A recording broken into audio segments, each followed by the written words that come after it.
In today's video, we're going to discuss some updated NHL trade rumors, mostly focusing on the Edmonton Oilers, but I want to also touch base on the LA Kings and the St. Louis Blues. But could the Edmonton Oilers be making some serious moves? It looks as though General Manager Peter Chiarelli has a lot of options on the table that he's considering. We'll discuss all the latest coming up next.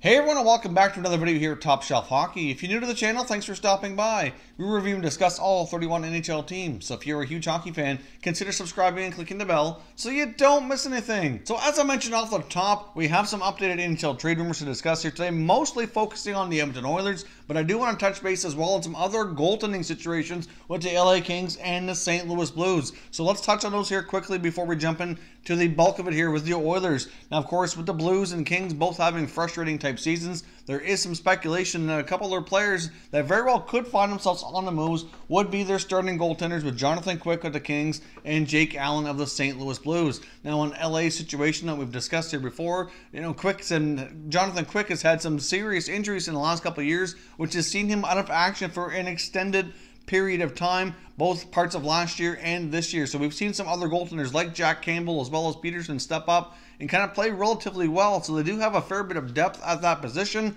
Given the situation in LA, kind of bottoming out this year, very well might prove to be one of the easier contracts on that roster to move to kind of get things shaken up. Since Jonathan Quick does not have any trade protection, they can move him anywhere they wish without his consent. He's not making an outrageous amount of money, so the contracts, like I said, is more reasonable. There's no trade protection, so it certainly seems like an area that they really are seriously considering taking a look at. Now, I don't think they're completely sold on the idea of moving Jonathan Quick here at just rate yet, but they are seriously kind of mulling it over and kind of reevaluating the other goaltenders to make sure there's something they're comfortable with moving forward. But Jonathan Quick would be the type of player that would certainly help bring them back some other assets to help out other areas of the team. At some point, some of these aging veterans that have been there and helped them win and have a lot of success are going to have to move to help them kind of retool or rebuild here, get this team back up on track to get things moving forward. Like I said, Jonathan Quick is one of the easier options on the team that still has some value. He's still, a pretty solid goaltender when he's healthy. Like I said, there's no trade protection. There's a lot of, easier movement and potential there. And there's lots of teams out there looking for goaltending, as we've discussed here before, especially a couple videos back when we take a look at Sergei Bobrovsky and his situation with Columbus. Of course, Jonathan Quick's a very similar type goaltender, had a lot of success, similar age, except he's under contract for a little while longer here at a more reasonable number. So teams that might be mulling over Bobrovsky very well could look to Jonathan Quick instead as an alternative here, and maybe not have to pay so much. They have to give up maybe a few assets, but don't have that huge contract Bobrovsky is going to be looking for here in 2019. Now, of course, the Blues are in a similar situation as well with, inconsistent starter Jake Allen. We've seen their other goaltender, Binnington, as of late, be playing really well. Of course, they still got Ville Husso down on the minors. And the Blues are certainly a team that's weighing and mulling out many options here as well, like the Oilers, which we're going to jump into momentarily,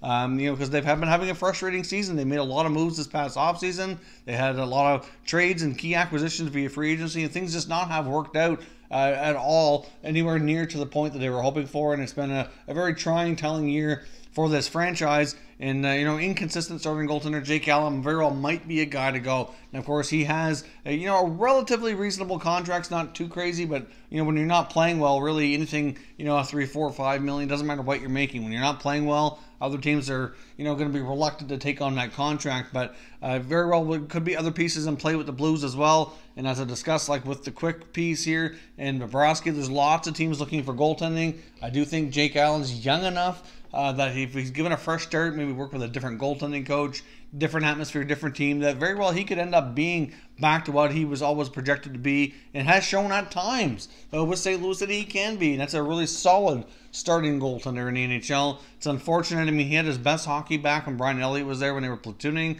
He really kind of helped push each other, and things really went well. But ever since Elliott's been gone from the club and he's been kind of given more freedom to be the number one starting guy, he just had a really hard time kind of nailing down that consistency. But he's had moments of brilliance, but he's also had moments where he's looked really bad too. So it kind of goes both ways, and hopefully, this Blues team can find a way to move forward and gain some consistency at that position, and maybe find him a fresh start as well. To go on and see if he can regain his confidence and and whatnot and find that game elsewhere. So certainly quite a possibility that both those teams might be considering making a move here on their starting goaltenders. Now over to the Edmonton Oilers, which is the main hot topic of the day. This kind of all got accelerated here with the tweet from Ryan Rishaug of TSN. I'll put that up here on the screen as we talk through this. But basically, it's not a big surprise here that the Edmonton Oilers are considering making a lot of moves. It's not the first time this year we've mentioned them in trade rumor type videos. It's been a team that frequently pops up.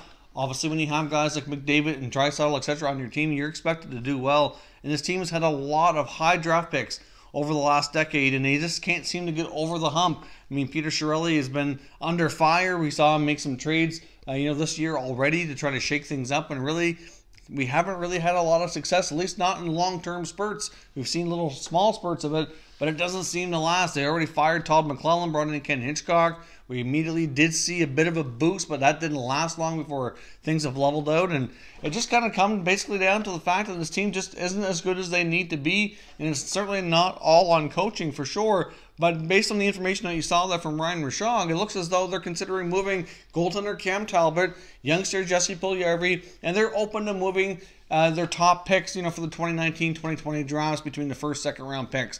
So that's certainly, a lot of interesting assets. I really don't see Cam Talbot being in Edmonton beyond this year, regardless of what happens in the trade market. He is a pending UFA. Hasn't worked out. I don't think the Oilers are happy with his play, which is certainly fair to say based on what he's given them. So I don't see him being back in Edmonton next year. So either he gets traded or he leaves via free agency, or see what happens. But Cam Talbot's certainly a guy they're very open to moving. He's been mentioned in trade rumor videos before. I think the Oilers have really been kind of quietly shopping him for a number of months, really. Just finding that right opportunity. They can move ahead with Koskinen as the starter. He's going to have a more reasonable contract. He's also on a short-term deal as well, but still more team-friendly contract right now that they can work with. Kind of evaluate if they want to move forward with him or maybe go into the goalie market during the offseason. But this team really needs to get into the playoffs, and Peter Chiarelli is in desperation here to find some trades here to save his job now, which is also, I think, as an Oiler fan base, you should be very concerned over this because Peter Chiarelli doesn't have the greatest trade history. I don't have to remind you some of the trades he's made as Oilers GM, but certainly it seems unfortunate they're having a hard time with top 6 scoring and top 9 scoring, and really that forward group is not nearly as solid as it needs to be when you have guys like Taylor Hall and Jordan Eberle and even Matthew Barzal. And even though they didn't technically have Barzal, they had the pick that was used to draft him. Those guys could certainly all be of great help to this team right now. So he doesn't have a great history of trades. I mean, he's tried making some deals earlier this year. Hasn't really worked. Like I said, he's fired the coach, brought in Ken Hitchcock.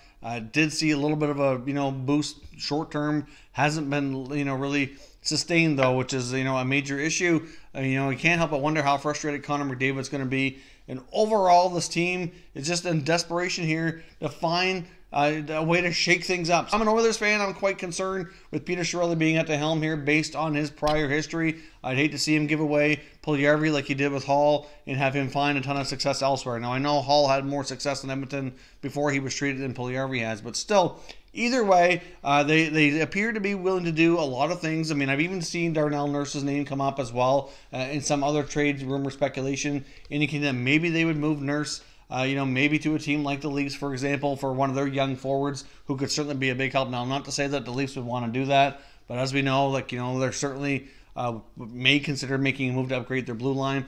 Either way, that's just this thing I've seen up there that didn't really, the sources was more fans talking and kind of putting some potential deals out there. But you can't help but wonder if they look to a team like the Carolina Hurricanes. Obviously, they could use some goaltending. They obviously would be open to a young forward. They have some other players that they've been looking to move. Maybe a team like St. Louis, like I mentioned with Jake Allen. Not just him, but a lot of their forward group would be potentially available as well. There's plenty of teams out there looking to shake things up. If you take a look around the league, that they very well might be able to make a deal with here. But Peter Chiarelli appears to be in desperation mode. They have a lot of offers they're considering to try to get themselves a top 6 forward. And it looks as though their first-round pick in 2019, Jesse Puljujarvi and Cam Talbot, are all players that are on the table right now that they're mulling over potentially trading away here. So if you're an Oilers fan especially, or just a hockey fan in general, I'd love to hear your thoughts down below on the Edmonton Oilers. Obviously, it looks as though Chiarelli, like I said, is in desperation mode here and is looking to make a major splash here to try to save his job and shake things up with this team. So I want to hear 2 things from you down below. I want to hear